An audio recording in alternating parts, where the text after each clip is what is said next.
G'day guys, welcome to a very special episode of Out of Line.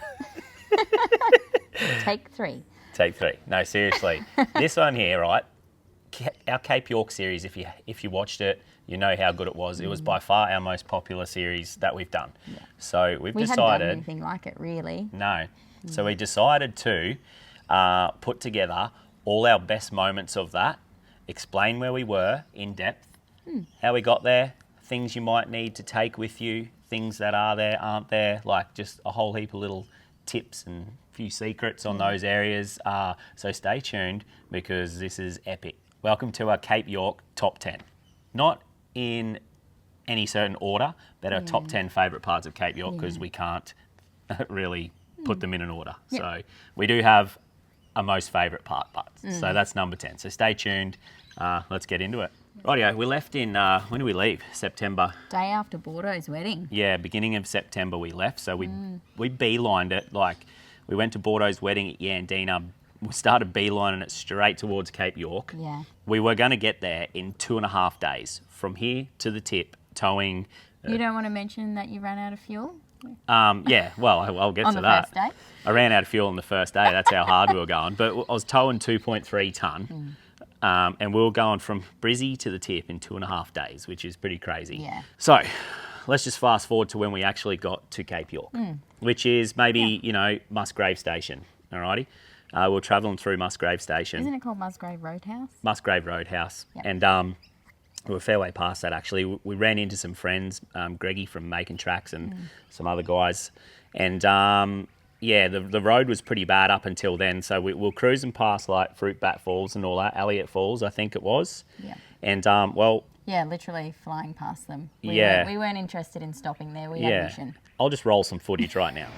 We've pulled up on the side of the road, about 100 metres north of the Elliot Falls turnoff, just to go over everything, just a once over, make sure everything's okay. It was pretty ruddy back there. It was quite rough, but so far I don't want to jinx anything. I could not be happier with how this car is performing. The suspension is worth every single cent. This remote res suspension that EC Offroad put on, BDS Fox suspension, is next level. Alrighty, so EC Offroad, Cal and the boys down there, they put in the remote res suspension in Sylvie, and this was the first proper test out for it. Yeah. It was ridiculously good, almost that good that it was half to blame for breaking the trailer. So the trailer was... I think it was all to blame. Yeah, the trail... No, I'll get to what was actually to blame. Yeah. So what we...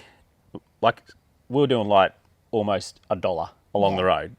Nearly about 90 Ks an hour we were doing along the thing over the corrugations. And I wasn't driving silly, I was driving the conditions. Yeah. That's what they felt like, It was good, easy.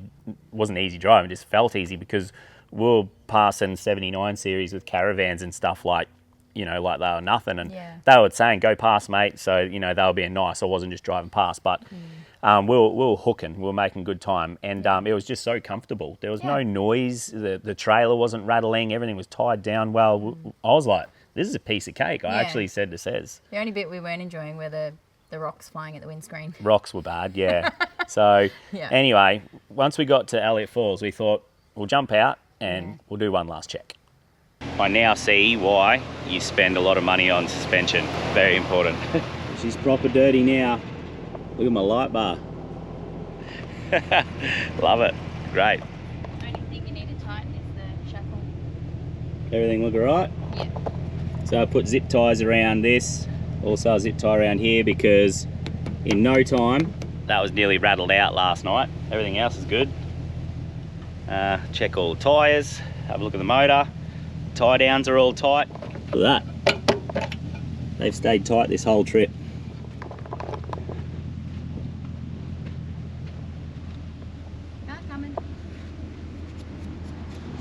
Alrighty, so we thought we'd check one final check before we, really started getting into it, which was past there. Like that's like the main area from there up past the Doughboy River ferry. Yeah, I guess because that's the route back off the old Telegraph track. So that's a lot of heavy traffic through there. Yeah, like it was pretty bad up until then as well. Yeah, the dust holes and the ruts and the river crossings. Anyway, this seemed set up. Like I sort of, when I was editing, I was like, look set up, but it wasn't. We were literally doing one last final check before we sent it to the Jardine ferry. Yeah. And this is where it all come unravelled. Yeah, so we're in strife, big strife. I've just done a once over on the trailer and we've snapped both of these on the swivels. My leaf spring is up into the bottom arm here. That's really bad. On this side too. We've also snapped this one. Is that really, really bad? Really, really bad. So what I had to do is I had to get my jack. I had to jack the frame away from the leaf springs. I had to move that load sharing hanger back over with a sledgie.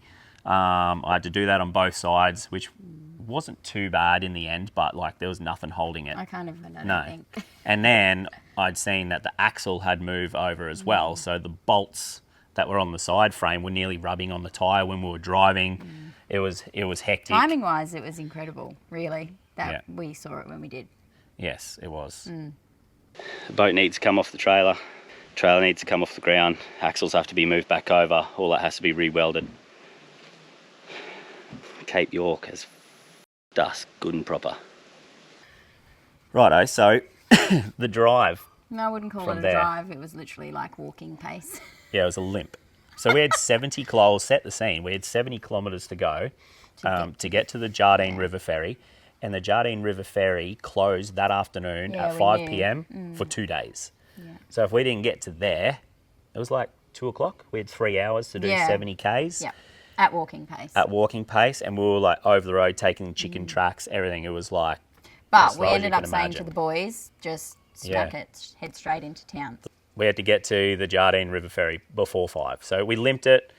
We ended up getting it there. It was a mission. We got over the ferry, and then we said to the boys, go and, go to Seychelles, see if you can find a welder or something like that. Yeah, we wanted them to be in town before 5, before everything's shut, and they found a welder. I won't say his name. They did a bloody good effort. I won't say this. To the boys. I won't say this guy's name, but he was a proper arsehole. He was an arsehole. Like He's a very friendly man. He took advantage of us. He was going to sting us $2,000 to put a weld around those two things. Basically told us we got effed in the arse by Cape York. In those words. Told Sarah to shut her mouth. Told me don't let her anywhere near him and everything, just because she asked, is this a waste of time? Because he said, you get a concrete warranty. You drive it off the concrete and that's it. And I said, well, okay, let's not waste everyone's time. Is this worth it or not? And he basically told me to shut my mouth. So even when I went back there the next day. Shut your mouth too. No, you're not. She's not. She's actually not. Like I wouldn't mess with her. Anyway, so long story short, I said to old mate, look, let's just all get this done. Blah blah blah. So we come back the next day, and things had settled down because he rang my phone and found out that I used to be an earth mover and he judged a book by its cover and thought we were these fancy city folk who had no idea what we were doing. Yeah. And he found out what I did for a job for my whole life. And he's like, oh, yeah, right. So I think he started again. He goes, maybe I was a little bit harsh with my price. Yeah, he goes, you know your machinery, do you? Yeah.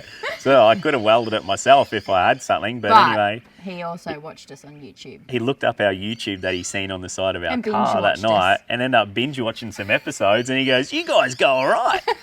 So anyway, we ended up getting along after that. But he still was not good. Like, he told me if Sarah comes up, she needs to shut her mouth and all this and all. So anyway, that's enough about him. All right, so we ended up leaving the boat there. Yeah, we left the boat there and we drove the car to Punsan Bay. It was so weird. Yeah, but the problem ended up being my fault.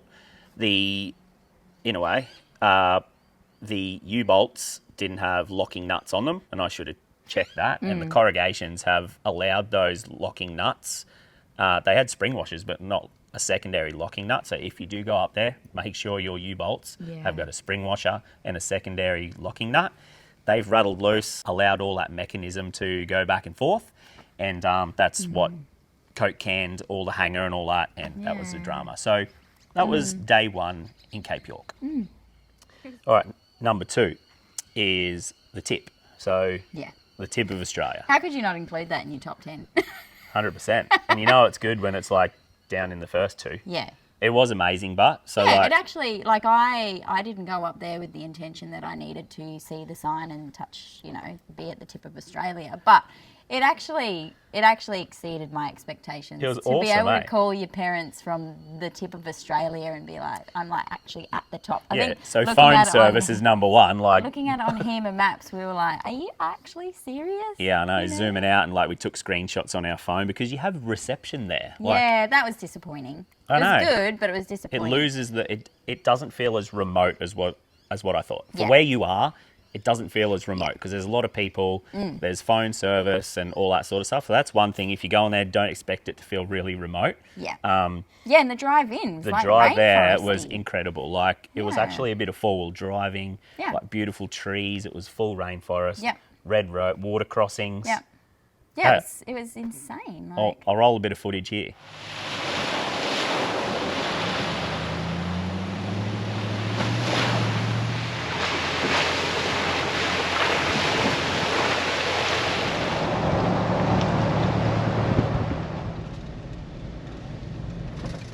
All right, so when you get there, hey, you like sort of pull up to a car park.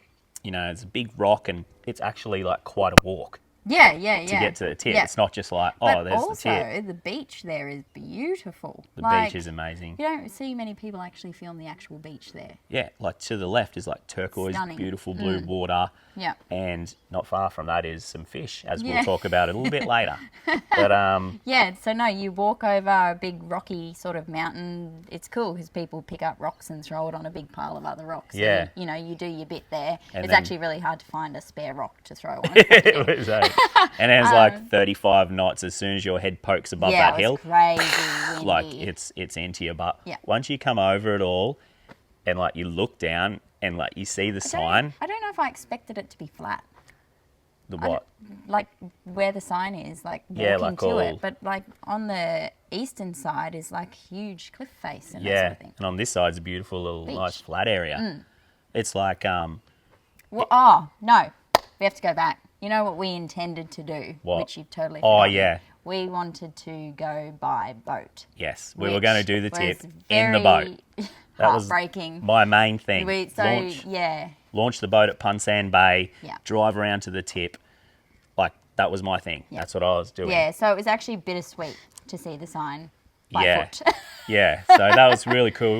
We did this trip a bit different to what Yeah. you see as a generic Cape York trip. Like our Hence why we smashed out the trip to get up there, because it wasn't about the sightseeing Yeah. on the way. It was about getting to the tip to do pretty much everything by boat.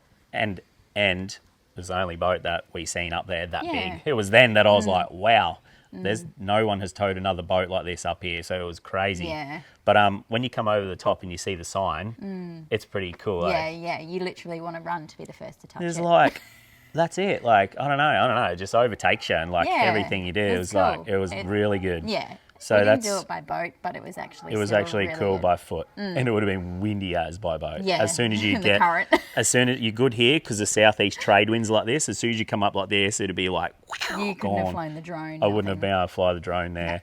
Drone would have been gone into orbit. Like it was crazy. But you had a fish. You had a fish. Yeah. So that gets me to that part. The tip was awesome. We all had a big cheers with a few 4X golds. Yeah, poured the beer on the side. And then I did a fake proposal to Yeah, Sarah. It's really good. I'll roll the footage.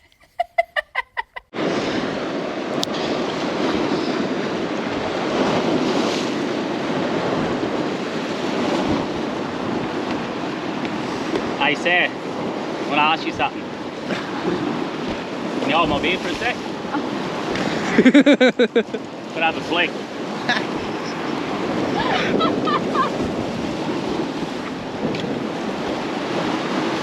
All right, so that's the tip, guys. So maybe a couple of quick little bits of advice with the tip. Don't. Sounds really inappropriate. It does, eh? It's not really advice you can give. No, there's no advice. Everyone, there's no on doing the actual Make sure you're good for walking over like a kilometre of rocks. Yeah. And that's about it. Yeah. There's no advice. It's It'll be awesome at any time of the day. Oh, actually, straightforward. I wonder if it does go under a tiny bit at the sign. Not too possibly, sure. But that's it. Yeah. There's no advice for the tip. Just go there. That's the best advice we can give. yeah, But it's great. And the drive-in's awesome. All right, number 3, Cody's car. And this was one of the less memorable bits. Yeah. So we won't spend too much time on it. Yeah. Look, on the way home, we had it planned. We were actually going to go back to Airlie, and we were going to fish for a day or two and film in Airlie Beach. Yeah. We're coming back past nearly at Musgrave Roadhouse again. No, we were north of Cowan, actually. North of Cowan. Yeah. Wherever we were, we were in the middle of nowhere. Lose some power in the car. Yeah, the D-Max just started shutting down, just going, just cutting out. Especially when it hit corrugations. The boys checked the car, couldn't figure it out. We checked the car, couldn't figure it out. We changed the filter and everything, just whatever we had. We just couldn't find what it was. There was guys that knew about cars that come and had a look. The car just kept doing it, like especially on the corrugation. So we thought there was some sort of electrical issue. So anyway, it got worse and worse. We went ahead to Musgrave Roadhouse, which was about 45 minutes ahead. So we went ahead to see if we could get some help. Cody and the boys found someone to tow them. So someone was towing them to Musgrave Roadhouse. Actually, no, their car was working still then. Yeah, yeah. And then, so we were at Musgrave Roadhouse for about an hour, and we thought something has gone on. This car pulls up, and he goes, "Hey, mate, the boys told us to tell you, they pulled us over, we were towing them for a while, and now the car has like fully shut down." Fully locked up. Because it's an auto, probably shouldn't have been towed anyway. But anyway, so we're like, okay, something real bad's happened. We've got to get a tow truck. So there was a big gradient, whatever it's called, a steep hill that they had to tow down. Wasn't safe. The brakes weren't working properly. Yeah. So the guy said, "No, can't tow it anymore." Yeah. He dropped Cody to us at Musgrave Roadhouse, and then we all went back while Tommy stayed with the car to pick up Tommy and tow the car into the bush. Thinking that there's something really wrong with the car here. So anyway, we spent ages on the phone to insurance. Told insurance where the car would be left. Where they'd be left, dropped a GPS mark, left the keys with the Roadhouse. We drove back to Cooktown the next day to have a look around while we waited for the car to go back to Cairns. The car, these guys that towed Cody knew about cars and everything. No one could figure it out. Anyway, the car was getting towed back to Cairns. So we went to Cooktown the next day, had a look there, had a couple of beers. Then we're driving back. We seen the D-Max at a roadhouse in between Musgrave and Cairns. So we went and got the key off the lady in the roadhouse, tried to start again, wouldn't start. A day later, we got back to Cairns. We stayed at Cairns. We had to cancel all plans to go to Airlie because the car was turning up. It got to a mechanic in Cairns, and I won't name the mechanic, but I don't know how they did not figure this out. D-Day. Maxie's ahead of us up here with the hood up, so hopefully the boys have a bit of news for us. But anyway, we'll see what it is. It should have been figured out by a mechanic, and it could have saved Cody a $4,000 bill for towing from Musgrave Roadhouse to Cairns, from Cairns to Brisbane. $4,000. The mechanic actually started the car and reversed it off the tow truck and parked it. Went inside to get his scan tool, came out and it didn't start. So at that point he probably could have figured out what the issue was. But we even stopped in Cowan and this fella cleaned out the MAF sensor and everything. Tested it, ran his scan tool over it, everything. Yeah. So anyway, car gets home to Brisbane. Cody's dad gets in the car. Cody's dad pops the bonnet. He goes, "Well, I might just try and whack a new battery in it." Guess what the problem was? The battery had dropped a cell. The battery was buggered. That was it. That was it. The battery was buggered. Most expensive car battery ever bought. Yes. Now, I'm going to throw Cody under the bus here. I'm sorry, Cody. I love you, but I'm throwing you under the bus. Oh, poor Coates. I said to him, "Did you check your battery?" He said, "Yes." Now, I'll throw myself under the bus too. I said, what was it reading? He said 13.8. I was like, "Oh, okay." I should have realised back then it was reading 13.8, the car's running. Codes was checking it while the car was running, which is an easy mistake to make. But if one of us or the mechanic or anyone... I wanted to say it at the mechanics when he said, mate, your battery's fully dead, like I can't even run a scan tool over it. In my head, I went, why wouldn't you just put a new battery in? But I was amongst, a group of men and I felt like an idiot saying, why don't you just put a new battery in? So I just kept my mouth shut and I regret that. So I won't do that again. So literally, the problem with the D-Max and $4,000 bill was a battery. And that's it. So if you have that same problem... But thank you to everyone who stopped to help, 100%. Yeah, it was awesome. Like, nobody flew past without offering to help. So that was really good. Anyway, on to number 4. Crab Island. It's called Crab Island. So Crab Island's south of Seisha, and it's an island where there is heaps of turtles, heaps of crabs, heaps of crocs. Right. That's all we knew. Yeah. And it was turtle nesting season when we went there. So we whacked the boat in the water.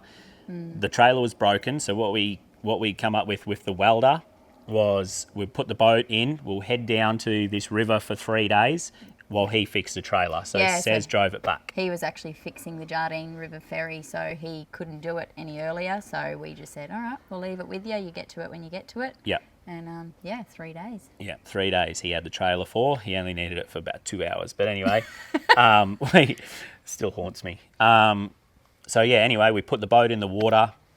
Couldn't believe that it was like finally in the water at Cape York. We were just like, we actually didn't think we'd get the boat in the water. If it was going to be an insurance job, she was going back to Brizzy. But we got her in the water and it was off that trailer. Yeah. So it was like a 26k run southwest of Seisha to get to Crab Island. And there was a real windy passage. You got to sort of do it at high tide. Real windy passage we went through. Yeah. And there was a few crocs on the beach we seen from a distance. Cody had never seen a crocodile before. No. And, he was actually like, underwhelming, like, Cody. If you're watching this, you're very underwhelming because I was more excited about you seeing your first croc than you were seeing it because he was it was very tricky though. They're so skittish up there. Oh yeah, so you could not get close, like up in the NT or 200 metres away, and they're in the water. Yeah, gone. So that was Cody's first croc that he's seen until he found and held this one. All right, Codes has spotted his second croc up on the beach, very up and close and personal. Cody. Careful, Codes. Mate, you right? No, right. It's pretty dangerous. Well, you're brave. You are brave. You ever touched a croc before? No. All right, so the info that we got is like if you go to Crab Island at that time of year, must be around now, September, the turtles hatch, the little baby turtles run down, and the crocs just wade in the water and just snap them up. They don't last long. Like little Skittles. But they're already into the nests we found as well. Yeah. There's croc tracks everywhere, turtle tracks everywhere. It's just crazy. It was a crazy island. Would have been awesome to spend a night out there, like in a swag, but you'd be shitting. Yeah. Like you'd want to be up in the trees or one of those hammocks or whatever, but it'd be so good. So the rangers actually stay out there sometimes. But Crab Island, if you're up that way, it's really good. High tide you want. And around September and that is when you'll see a lot of crocs, a lot of turtles and stuff like that. We would have spent more time there, but the wind was coming up, so we had to kind of We had a long way to go south too, which brings me to my next area. We didn't mention this river in our series at all, but we are now because I've heard it a little bit and I think everyone will be okay with it. We went down to a river called the Doughboy River. It's more of a creek, like a big creek, and a massive thanks to James, who was a teacher up there in Bamaga for a couple of years. Yeah. He helped us out heaps with it. Some info, like, where we die from crocodiles, no fishing spots or anything. I don't like that. We figured all that out for ourselves. But he was a massive help with, would we get our boat there and what anchorage is like and all that. So thank you, James. You're a bloody legend, mate. Yeah. We went down to the Doughboy. First off... It was 90 Ks all up, wasn't it? The trip to the Doughboy? 90, was it? Yeah. Yeah, 90 Ks. Yeah. So it was about 90 Ks south of Seisha. I think it was actually 100 Ks south of Seisha to get to the creek. Surreal knowing we were going that far by boat for at least 3 days. And there is nobody Yeah. One thing about going down to the Doughboy, you need to make sure you have a sat phone. Yeah. Your motor is in tip-top condition. Yeah. We got ours serviced just before we left by Marine Care at Redland Bay down here. Yeah.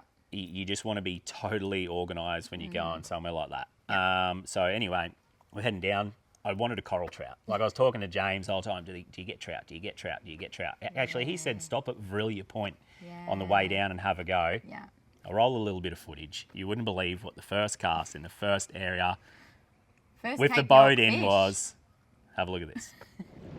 Shoal, what do we got? Trout. Oh, it's a trout! Straight up, baby! Straight up trout. On the carrot. No You bloody way. beauty!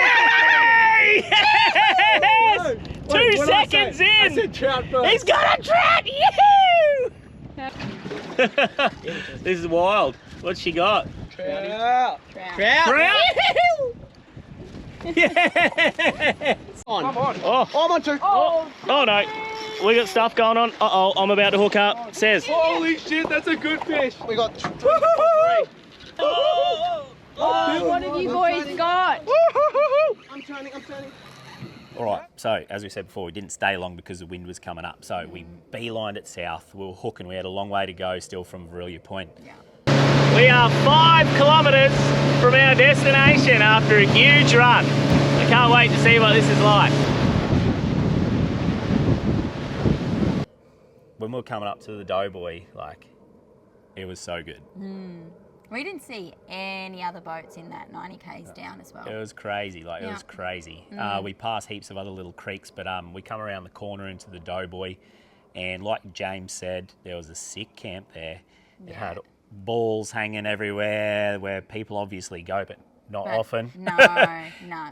And it was just incredible, eh? Like, the camp was great. Like, there was heaps of firewood. Yeah. So, like, And just a good spot to leave your boat out of, directly off your campsite. It's, look down, the wind was blowing east. It was just hanging the boat straight into the Didn't need beach. to double anchor. Yeah, we did. You'd need to double anchor because when the wind dies off, the current would swing your boat around and you wouldn't get to it in the morning, and you don't want to swim there.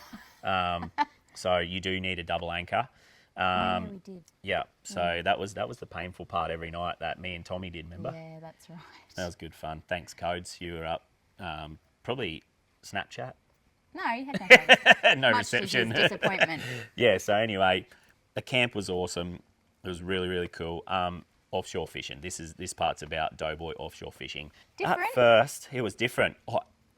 As soon as you go out of the creek, if you're looking for tuna or mackies or queenies or whatever, you will find them straight away. Yeah. I'll roll this footage. Flick it straight in. Oh my God, it just snapped. Oh no. That didn't, oh, out the back. Holy crap. Better chase him. Yeah. So, as you see there, you don't have to look far. There was birds and stuff everywhere. Yeah, right? which we were told there's just Everywhere. always birds just busting up bait. So, But we were there for reefies. Yeah. We wanted to catch some reefies. So, unlike, 1770 or home here and stuff like that, it's very flat and shallow for a long time, ages, yeah. For a long time. Like, it seems like every 10 k's you go is another 10 metres. Where off here, you go out 5, 6 k's, you're in like 50, 60 metres. So it's crazy. For ages. So I was looking for like bommies and, stuff like that, where if you go up there, here's a good bit of advice. Like, don't look for bommies. Look for flat, rubbly ground with a harder bottom and a little bit of growth. And even if there's no fish there, as you can see here on the sounder shot, there is fish there. They might not show on your sounder, but after you drop a couple of baits, the fish smack up the baits and burl it up a bit, they all start coming in and you will be on. You just need to do a little bit of looking around. It took us maybe like an hour or so to find some ground, and we've got a really good setup in the boat. But once we started fishing there, once again, I'll roll the footage. Yes! Oh, That's a Nice trout, Tommy. first ever trout, eh? Yeah. How good's that? Oh yeah. That's a good fish. That's a trout. Yeah. No, it's a trout. Sure is. No, we're releasing them all, except for a couple of trout. Send him back.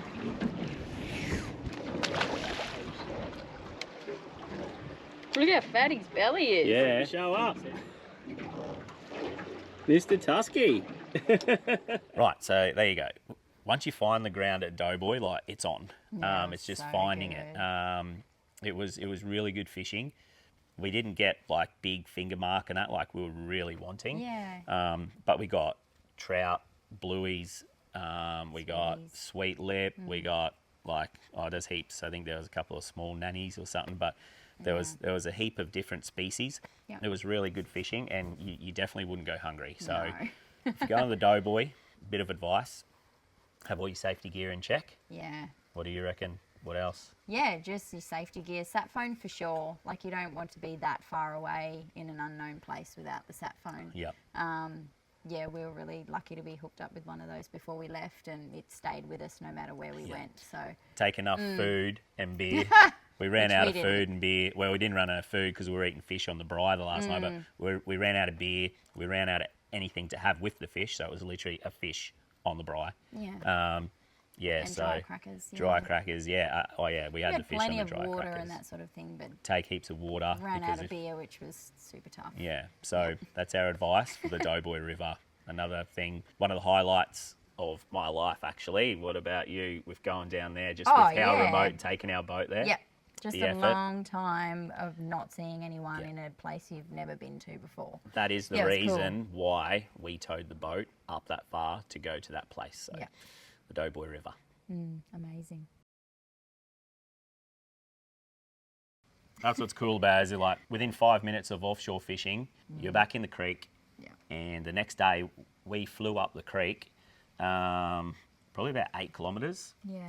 Now, if you do go up here, don't drive fast because I nearly took my whole bottom of my skeg off my motor, and it was hectic because there is crazy rock bar that jumps from 8 metres to about 300 mil Yeah, at we high literally tide. skimmed it. And people go heli fishing here for barra and stuff, so Yeah. we didn't see any barra here that day, No. but it was alive. Like Yeah. Yep.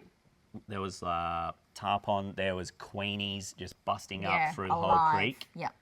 Yeah. This one was the first one to catch one. Oh, was I? Yes. I forgot about that. No, I got the footage. It's right here. Oh, thank you.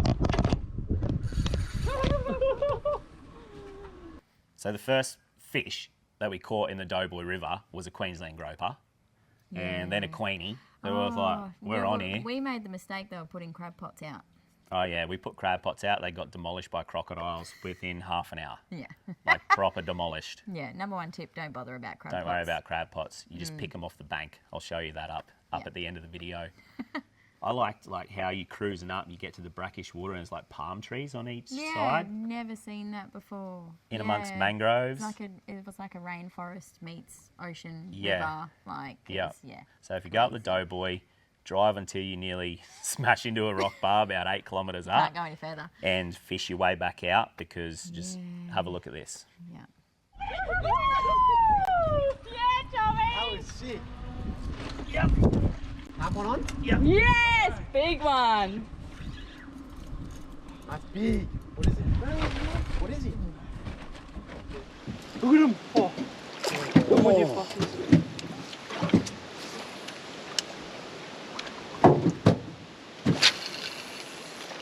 Oh. How can you not hook up through that? There's so many. There's so many. Our coach is on. Coach is on.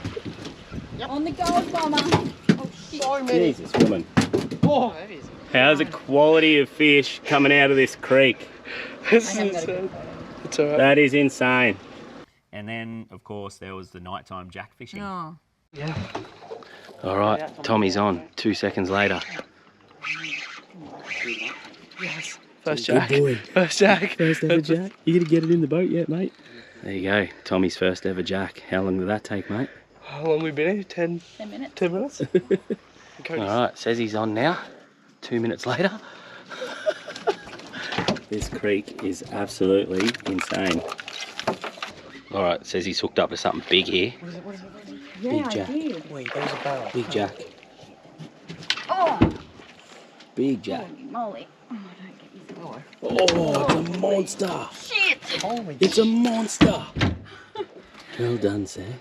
That is a monster. That was fun. That is a monster. Well done. So what do you think about the jackfish in night time? Never seen anything like it. That was cool. Like they were on. In 2 nights, we probably caught 20 jacks. Yeah. And got No lights, railed by some big nothing, fish. because the bugs were just out of control. So you literally just hooked your line and then turned the light off until you were belted by a jack, which was very often. Yeah, like it was crazy. It was crazy, Yeah. like the craziest jack fishing ever. You know, we've had some good jack fishing over in the Kimberley, but that was ridiculous. Oh, yeah, and big jacks. Yeah, Like, yeah. yeah. So if you're going up to the Doughboy and you're going up, about halfway. We were about halfway. There's some really cool little creeks there, and at the mouth of them, just throwing liveys, cast net liveys, throwing liveys in there, and smashing big jacks. Yeah. That was So definitely one of the much fun. highlights of the trip, because we love our jack fishing. So yeah. Yeah.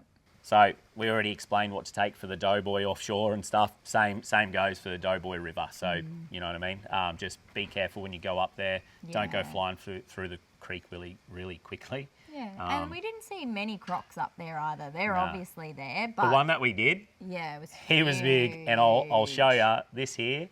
That slide mark He is thought it was like a log, and so I said, wide. "It's a big crocodile. Can we go over there and have a look?" And by the time we got our shit together That's and a- got in that's a the boat to go and have 5 metre look, croc. that rock had slid off the bank. Yeah, it was huge. Log. So anyway, there is crocs there. You do need to be careful. All right. Definitely. All right. Number 7 is the Pennyfather River. The Pennyfather is ridiculous. Yeah. It's ridiculous. Like Yeah. for a place that's relatively easy to get through to from Weipa. Well, not easy. The people we'd spoken to that had visited that don't live up there say that it's a bit of a mission to get in there. How many times do people look at the boat and go, "Oh, you towing that in there?" Like we saw a guy with a little Jimny who said he was bogged to the axle. No, it was a Pajero or something that said he got bogged to the axle for like all day. So we were like, oh, okay. Yeah. So it was, it's easy to get to from Weipa, but you definitely, and we'll get to this later, you definitely have to be careful. We do touch on the drive into to Penny, but the Penny is unbelievable. When you get through the track to the beach, it's just like, oh my God. Yeah. And it's populated. There's other people camping there. You can get your car there and stuff. So it's it's not like super remote. It's a day trip from Weipa. But it's an easy just, day trip. and we weren't expecting it to be this good. Our first line in the water at night time took off within 30 seconds. Tommy caught a big salmon like this big, casted it back in, barely got back to his seat, took off again, another big salmon. Like, I was like, this is going to be ridiculous. Woke up in the morning, had a look at the crocodiles in the lagoon. You could just hear the bait showering all night in the morning, just constant big black patches of bait along the bank. I was walking along, cuttlefish just on the bank, bang, hand caught cuttlefish. Like, it's amazing. Mullet just swimming past you everywhere. It was unbelievable. Gathering bait at the Pennyfather River is very easy, as you'll see here. In front, now.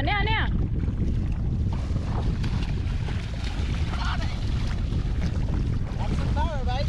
Oh, lollipop for the barramundi. That's mullet to your right. Yep, just there. Yes, got him. I got the mullet.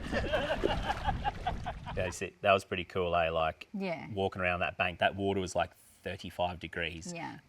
Mud crabs just cruising along. Sez was trying to catch them. Like, it was unbelievable, eh? Like, just seeing mud crabs in such clear water. Yeah.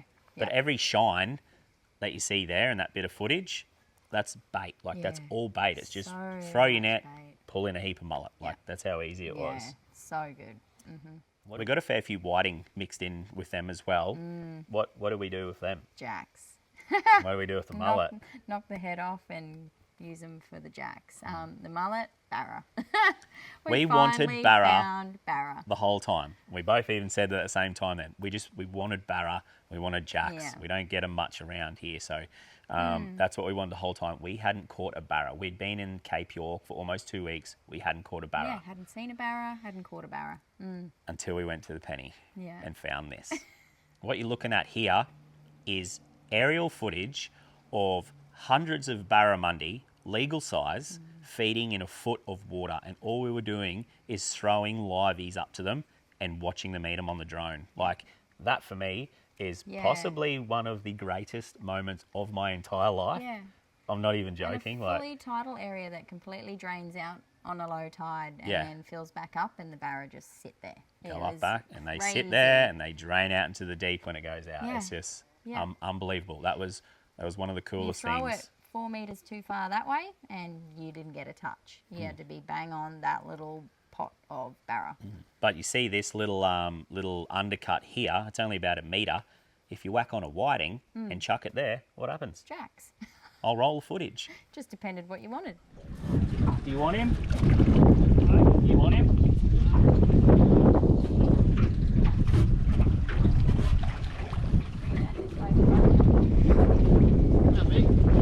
Pretty decent.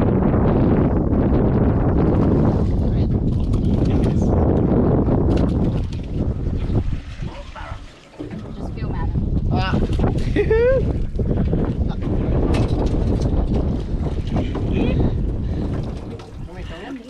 Another jack, another barra. So the Pennyfather River was just next level. Yeah. Just quickly, the guy that we seen up there that lives there a few months of the year, he sort of laughed at us and said, "Oh, your boat's too big for here." And I was like, "Oh, okay." I'm thinking, "Oh, geez."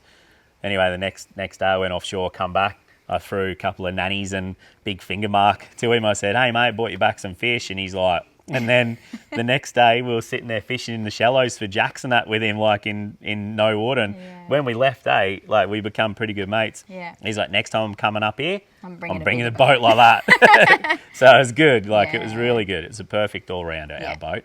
So anyway, that is the Pennyfather River. Advice for the Pennyfather River, or leave yourself enough time.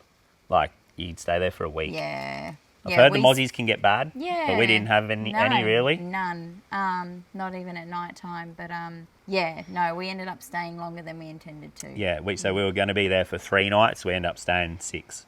So that's how good it was. You can understand why old mate stays for 3 months at a time. Pennyfather River, man.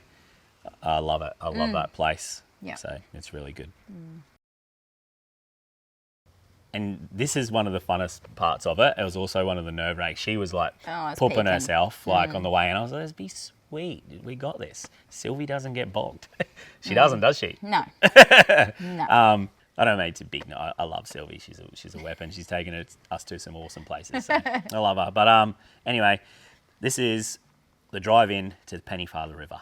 First of all, you down a big long road. Prepare for your car to get scratched, right? So if you go even through the sandy track that enters it, your car is going to get scratched. You're going to get leaves all over it and everything. So if you really don't want your car scratched, make sure you've got some sort of protection on the outside of it, at least ceramic coated. Again, EC, they got our car ceramic coated before we left. Everything buffed out of our car, no problems at all. So ceramic coating even did the job. You come through a real tight track, and you get up to the top. Tight, but bumpy. Like, bumpy. You can't send it. You're just like, and the car's like. Oh yeah, make sure everything in your canopy is a big car, and then there's, lopped trees. So if you're swaying too much, you're going to smash a window. So you can't just flog it through there. Yeah. And that's the hard part. So that's where you come unstuck. So you can't do 60 k's an hour and get momentum up. You're doing 10 k's an hour in soft sand, very ruddy. So your tyre pressures, and our good mate Wiley at Rough Edges, he'll bang on about this all day to you. Tyre pressures are key.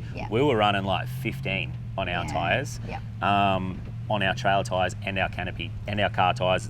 The rear tyres were 18 because the canopy is quite heavy. So tyre pressures right down. Keep as much momentum as you can and do not back off, and you'll be okay. When you get to the top and you see the sign, like, how is the outlook? Yeah, you just see this blue water and lots of it. So then you've got about 7 kilometres north of rutted, corrugated, soft, sandy track that you just want to keep your momentum up the whole time. And there is tracks, I mean, everywhere.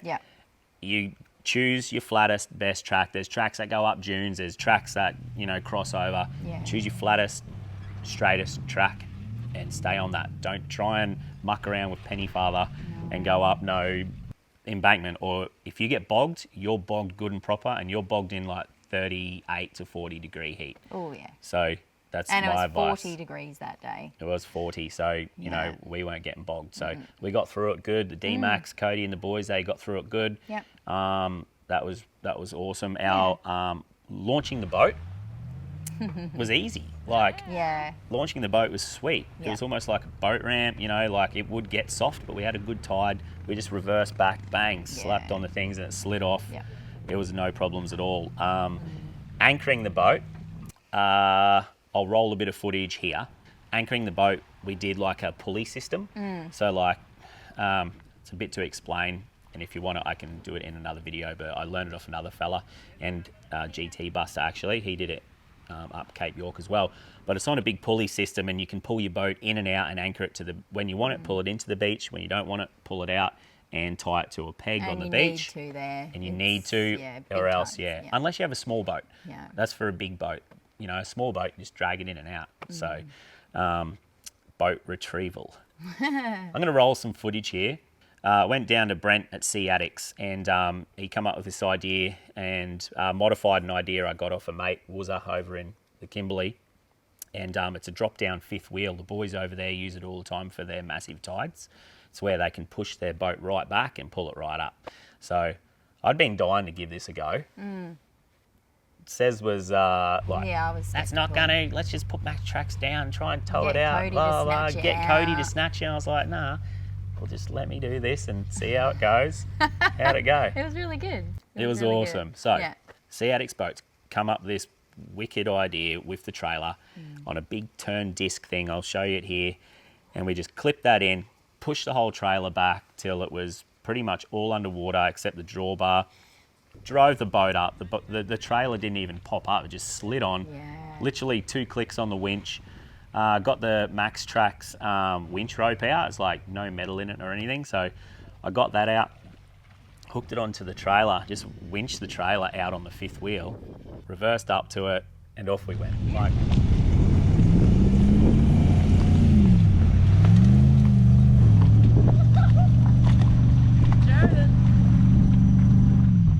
Yeah. it was awesome. It was really good. If you ever get in a trailer, talk to the boys down there at Sea Addicts, talk to them about the fifth wheel, and it is a lifesaver Yeah. when you're in that position. Like, Yeah. it really is cool. Yeah. Yeah. And thank you, Woz, and all you boys over in the West. That was cool. They do it a little bit different on a little slide out thing and that, but this works so good. Yeah, So it was amazing. that was really cool. So advice for that, you know, have either a small boat or have a good anchoring plan and a boat launch and retrieval plan for when you go on there. What a way to take the boat out of the water for the last time up at Cape York. Oh yeah, That was a bit emotional. I think we actually both stood there and went, "That's it. It's It not won't going back touch in it the again." water." So that's about it for the boat launching and retrieval, like and the tracking, tire pressure, momentum. Make sure you got all your stuff prepared if you get bogged, and just like do it. It's amazing fun. Yeah, But don't not do it because you're worried. Just do it. send You'll be it. right. Send it. The Pennyfather River offshore. Oh, yeah. This was next level, ridiculous. Unexpected too, I think. Best fishing I've ever had in my life, Yeah. I'd say. Well, depends. Like, we've had some epic fishing up at Yeah. 1770, But bagging on reds and stuff, but this was Yeah. just unbelievable. Like, if we had an esky, it would have wanted to be a massive esky because I'll just start from the start. When it come out through Penny River, there's rocks like on the beach and it just leads out. It's so easy to find. Like, you can just look and see, oh, there's all rock there. We went and chased blueies there, and Yeah. we were getting absolutely railed. Yeah. Yeah, we couldn't stop them. Like, we were undergunned. You don't want braid in that shallow. It was like 4 metres, big blueies. We had braid line. Don't take braid, just take mono. Feisty. And they were good blueies.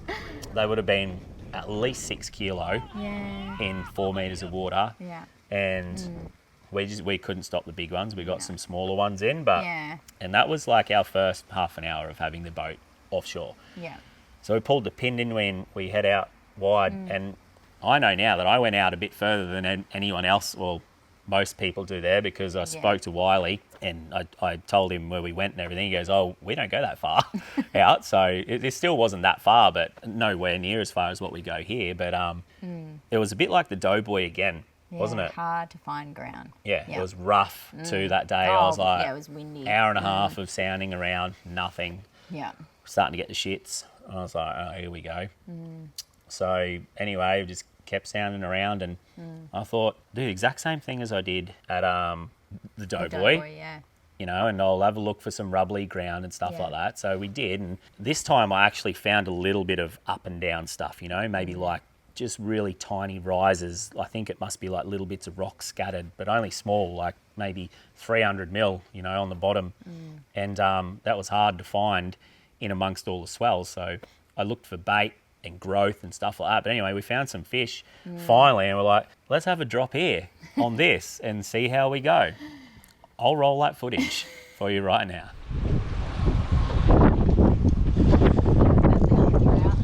Yep, good fish. Got a trout sitting at my feet. You don't want to keep it down? Oh. That's it. Oh, yeah, baby! Big finger mark, big finger mark. He got his finger mark. He got his finger mark too. Wow. We're onto him.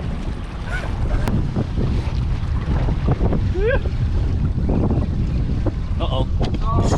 Yep. Come on. Yep. On a three-way. Oh. Hello, mate. Another beaut. Says he's got a cracker here. Oh no, that's what we came for. Took a little while to find that ground there, but Jesus, we're having an all-time session on big finger mark right now. That was, you know, we were blown away. We wanted big finger mark, and we got big finger We mark. wanted big fingers, and we got big fingers. Like, we must have caught, how many finger mark would we have caught in a day before we drove off?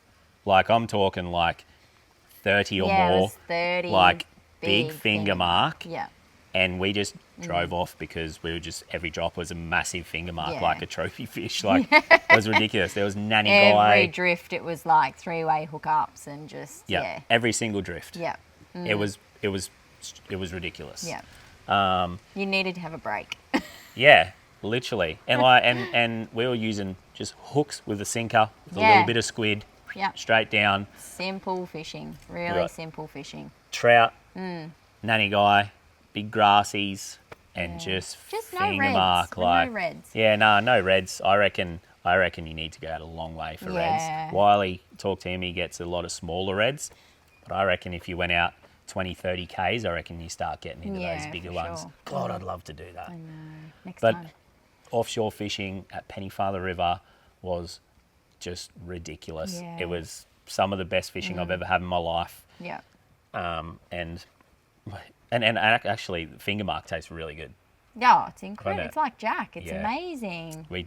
Saying before, we took a few back to old mate. We kept a few for old mate. We didn't have for Barra. Yeah. Yeah, we didn't have any ice, so like. Yeah, we kept not much fish. We kept a feed and that was it. Just stays in the kill tank for 2 hours and we come back and eat it or fillet it straight away. Yeah. So, you know, we're only keeping what we want. We let so many fish go. Like, it was just ridiculous. Yeah. The Pennyfather River, for a place that isn't super remote, is just out of control. Yeah. Good. Yeah. So, Love it. we love the Penny. Yeah. I'd go up there literally just to go to the Pennyfather. Maybe we should. Yep. Wiley, see you soon, mate. All right, that brings us to number 10, which is, we talked about it, for us, our favourite moment of the whole Cape York trip. Yeah. It might be surprising for you guys that this was a favourite, but yeah, I'll set the scene. It's the most memorable, I think. Yeah.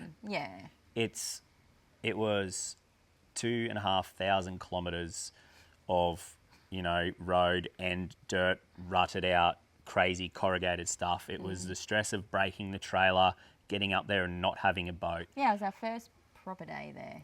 First proper day this was. Yeah. We didn't have our boat. We didn't have our boat. Morale was low because we were getting jibbed $2,000. We're just like, let's just go up and see the tip. Fish are on the bank. We looked on HEMA maps and we seen little creeks near the beaches next to the tip. So we actually, on our way back from the tip we're like, oh, let's go down this four-wheel drive track. It looks like on HEMA maps it's a track that might lead to the beach. And we looked at it on Google Earth a little bit while we had some reception, and you could see it leads down to the beach. Yeah. So anyway, we were going through this track. We had to trim branches off trees and that because it was just scratching up all the car bad. Yeah, it was a very small track. So the boys were ahead of us going, oh, I don't know if you're going to get through. But we got through. We followed it all the way down. We come to this little beach. We were just like, where the hell are we? We're near the tip of Australia. Yeah. But we were almost going to drive through the water to get to the beach because we couldn't see how we got from the track to the beach. And we seen some local fellas, traditional like spear and crabs out in the water and that. And I went and talked to them and they said, oh, there's a little offshoot just back from there with the water crossing you've got to go through. Yeah, fresh. And so anyway, went through that water crossing, which ended up being pretty deep, like real deep. And then we come out and we got onto the beach. Anyway, we just followed the beach to the end, hoping we'd run into one of these creeks. We thought, let's have a fish, right? We've told you a million times we love our jacks and we get super excited with mangrove jack. So anyway, we're flicking around, following this little thing, and the boys were nowhere to be seen. And I'd told them a million times, don't go near the water here. Don't go near the water. Don't go near the water. Walk through the mangroves, finally find them. Cody's sitting 1 foot from the water on an esky. He's right out. Bloody Tommy's doing the same, standing on the water's edge. Flicking, you could see into it, but it wasn't great. Anyway, like this was our favourite part is Cody put a cast right over the other side of the... Actually, you know what? I'm just going to roll the clip. No way! The cast? You're on. The cast was on. Million. To the bloody Still just caught this. What's he got? Hooked up. Oh, you want to wind that right there? Bro, what Cape a York, cast. baby. What a cast. He's on. Cody, that was the cast of the What's he got? What's he got? This one's got a bit more size, mate. No, This Jack. is, Don't tell me this is either shark or... nah, it was too quick. Hit it and then just... Got to be a barra. Got to be a barra or jack. Too quick to be anything else. What's he got? We just caught this muddy. What's he got? What is it? What the hell? It's a jack! Oh, it's another big jack. Get him, get him. Big jack. Someone grab him. He's all right.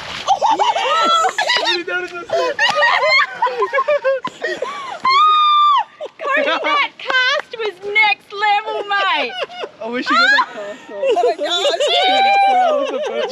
That was fantastic. Yes, that is a big jack. Dude, how? Cody, oh, mate. I can't get over that cast. That was the perfect cast. Oh, man, I've Like, never this is the seen... bank, this is Cody. Let's Look, move. Bruh. Oh, mate. That So there you go. Like, for us, after all the drama, after everything, and then going and finding this little creek and smashing like 2 big jacks, not just the one. We thought, wow, this is Cape York. Yeah. This is what it's going to be 2 jacks. And then this walking past us. This mud crab right here walking past us in the shallow water. Says he spots it. She always spots everything. For some reason, it's always the mud crabs walking past that you spot, isn't it? Yeah. So we jumped in the water, wrangled up this mud crab, pulled it out. 2 big jacks, a mud crab walking past us.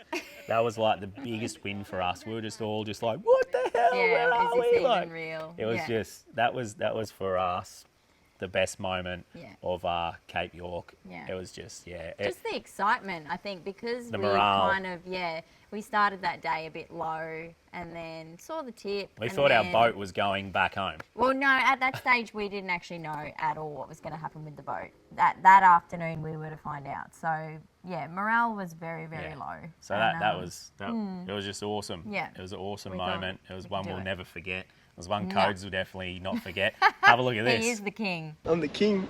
You are the king. Bro, it doesn't matter what Wait, we it was do. like, that wait, is did you so hear it? It was like, fucking It just went. It just went.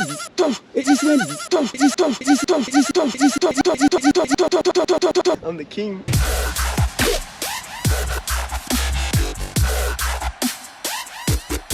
I'm the king. It just went. All right, so that's our 10 top things, right? But I want to leave you with a little bit of like extra stuff that made our trip a lot easier. Yeah. I wrote this down today, so I thought we might touch on food quickly. So before we went, of course we Be ate. prepared for big days, especially if you're going to smash out a trip up there like we did. You kind of want to be able to grab some food and not cook a big meal. So we prepped just some cryovac meals before we left. Spaghetti, bolognese, curry, just stuff that we could literally grab out, put in a hot pot of boiling water and just, you know, let it sit for a few minutes. Cryovac the meat, just cook the meat with the onion, everything in it, and bacon. Cryovac it, and then chuck it in the freezer or the fridge. Yeah, I think we made about 6 of those, so we used those and also throughout the trip. Also the chicken curry, we did the same. Make the chicken curry, cryovac it. All Saz did is boiled the water and chuck your cryovac bag with the refrigerated food and meat in that for like maybe 10 minutes. Yeah. And it's done while you boil the spaghetti or rice, and bang, there's your dinner. Big no days. mess. Yeah. Yeah. So you know, you get home, you're buggered from fishing, boom, boom, nice dinner.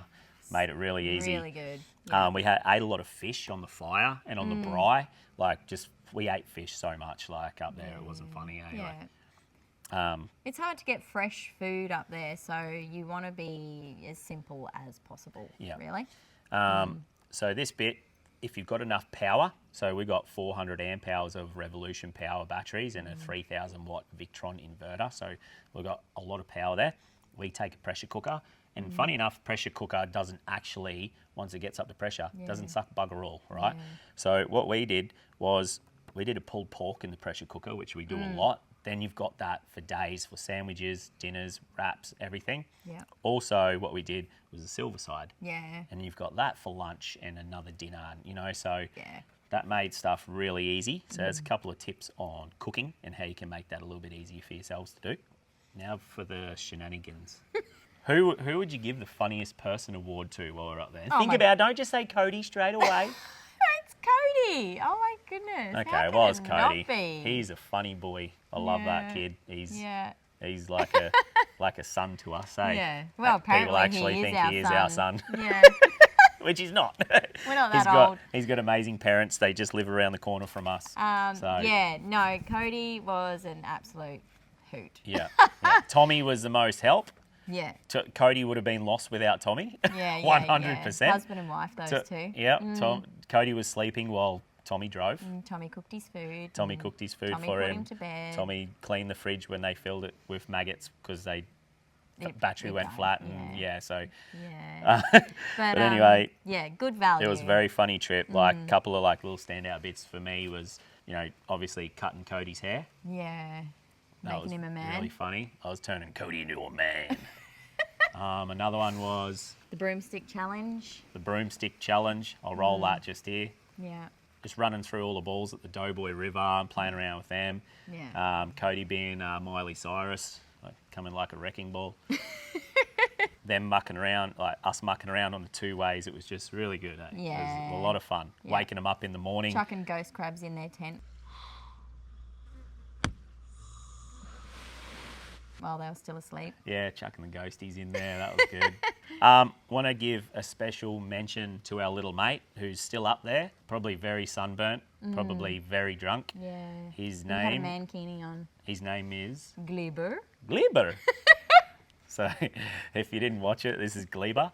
The last name on the crab pot was Gleber, so that was his name. But Says did him up in a nice little mankini, and he just drank beers and sunbaked all weekend. Maggot around the fire. I wonder who found him. Yeah, no. Oh, Glebes, eh? Glebes. And then the special memories, all right? So just a couple of little quick special memories is like the horses in Bamaga trip me out because you're just driving along and you've actually got to just stop on the road and beep at the horses to get out of your way, and the young locals like ride the horses. Yeah, there's more horses than dogs in bareback and everything. Like it's crazy. They tie them up at the servo when they run in to get their bloody chewies and stuff. Yeah, it was awesome. Oh, so you grabbing that crab at Doughboy River. Oh, yeah. We were all sitting up here. I'll roll the footage while I talk. We're all sitting up here in the campsite. Saz is like, oi! And she's like walking up proud as punch. I was like, what has she got here? She caught this huge muddy she's just feeding. She was feeding the bloody groper, which I'll get to in a second, off the boat. Yeah, and it was just cruising along the bank in like a foot of water, this massive muddy, and it's just, couldn't believe it. It was unbelievable. Yeah. Except we cooked it and totally screwed it. Yeah, we cooked it on the fire and it was awful. Yeah, we totally screwed it, so I really apologise to that mud crab. Oh, yeah. Your favourite? Yeah, the big Queensland groper under the boat. Actually shit myself the first time I saw one because I didn't even know they were there, and I was out in the boat getting ready, or I think fishing off the side, and I leant over to wash my hands and this big black thing was right there. I actually thought it was a crocodile. And and yeah, massive Queensland groper, which are always there apparently, and I think there were 2 most of the time, sometimes 3. There was an albino one there too. Yeah, an albino one, and they literally just lived under the boat the whole time. Yeah. So you will see, and we'll run the footage of Tommy feeding it by mouth, which was awesome. I couldn't even hold a fish frame down without actually shitting myself. So full credit to Tommy for doing that. It was crazy. It was scary hand feeding them, let alone. And he kept getting cranky because he didn't want his hand feeding them the fish frames because he was worried about crocodiles coming. I was like, there's nothing left, so let's just not worry. I was a protector. Every night I'd go down and shine my head torch while everyone was asleep, make sure there was no crocs. One of the groper actually had a big crop, gouge out of its back. So it had clearly been attacked by them. But I said to Adam, I'm like, there's no remnants of any fish frames left. So why are we worried? Well, they do go blow it all out here. But... Oh, we didn't anyway. So anyway, guys, that's our Cape York trip. It was amazing. It was different to a lot. Yeah. If you ever get the chance to do that, tow your boat up there and everything. My piece of advice. That trip aged our boat and our trailer 10 years. Like, I mean, it does not look the same ever since that. I see photos of before. I was like, oh my God. Yeah. Like, we say it's Cape York, and it is. Yeah, it is. proper Cape York. There's still red dirt. Like, it will just come out forever. All right. Yeah. So if you are going to do it, if I was going to do it again, I would almost buy a second-hand older boat that's reliable. Do it in that, come back, clean it, sell it. Yeah. If I had a nice boat, I will not do it again in a really nice boat because it really does take other than a console cover that we got made up by Goodline Trimming, we had no boat cover. Yeah. Wiley up there, he has a full massive boat cover, which is bloody awesome, but we just had no time to arrange anything like that. And so, you're paying $4 or $5 grand for a boat cover. We won't use it again, so we literally got the console cover made up, which was awesome. It protected all the electrics, but the rest of the boat, oh no. Yeah. She was Cape Yorked. It was. So that's it. Don't do it in a really nice new boat with a brand new trailer because it will come back not the same. Yeah. Quick tip to clean your trailer, all the red off it, pool acid, and we figured this out ourselves. That was my idea. That was her After idea. living in the territory. Pool acid, because it's already watered down, then 50-50 mix the pool acid and spray it on for 10 seconds, hose it off. Your trailer is as back to new as it can get after it's been gurneyed. I let him steal wool about half of the trailer before I let him know about the acid. It was awesome. So there's a little tip for you, alrighty. Well, that's it, eh? Yeah, that's it. Unfortunately. Yeah, I'll be editing this and just getting some serious FOMO. So, all right, so that's it from us.